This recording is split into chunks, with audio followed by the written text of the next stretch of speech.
সরিষা চড়াকুড়ি জিপিতে সরিষা গ্রামের 2 নং ওয়ার্ডের রাস্তার কাজের শুভ শিলান্যাস অনুষ্ঠান অনুষ্ঠিত হয়।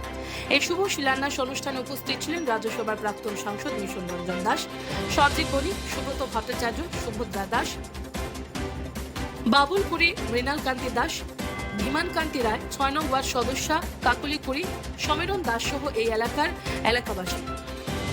Bureau report, news prime north east.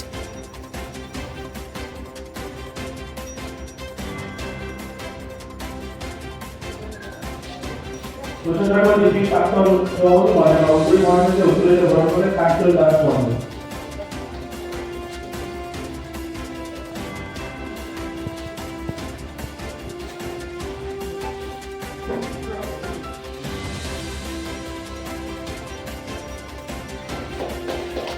মানে এই কাজে যে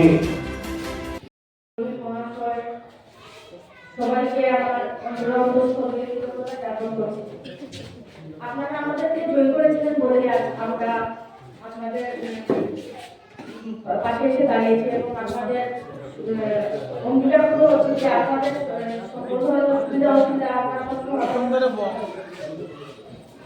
আপনারা জানেন বিগত অনেক বছর ধরে আমাদের উত্তরের মতো অনেক কিছু আছে এবং আমাদের অনেক কাজ করা বাকি এবং আপনাদের সাথে যে আমাদের ভাবি অন্যদের পরিশ্রমের কাজ সহযোগিতায় আমরা যাতে আরো উন্নত ধরনের কাজ করতে পারি এটা আপনার ভূমিকা করতে পারি।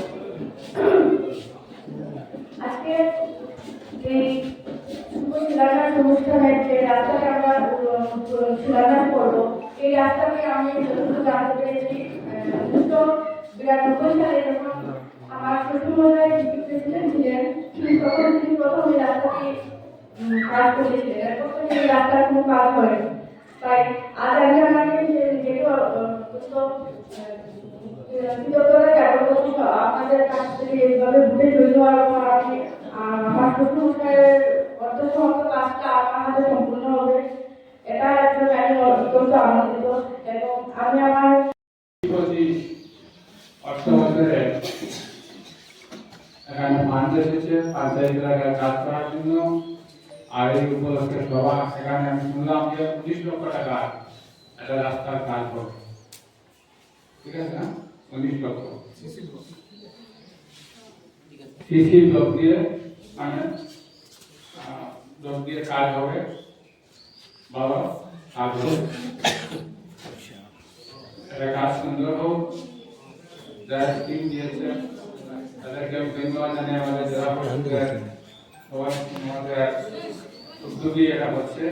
আর নিশ্চয়ই জেলা পরিষদ শেয়ার থেকে এটা তিনি স্কিম দিয়েছেন আর এটা হবে। একইভাবে এই পঞ্চায়েতেও স্কিম দেওয়া হয়েছে। আমি তো উত্তর করে দিতে পারে না দোকানটা ওয়ার্ডে দিয়ে আমি নিয়ন্ত্রণ করে আমিও তাদের এখানে গিয়ে 5টি ওয়ার্ডে শিলান্যাস করে এসেছি। একইভাবে সাধারণীতে 4টি ওয়ার্ডে শিলান্যাস করে এসেছি। রাস্তাঘাট এখানে এই শিলান্যাস উপলক্ষে রয়েছে এই জিপির বর্তমানে নির্বাচিত সভানেত্রী রীতা দাস মহোদয়া, এই জিপি প্রাক্তন সভাপতি দাস মহোদয়।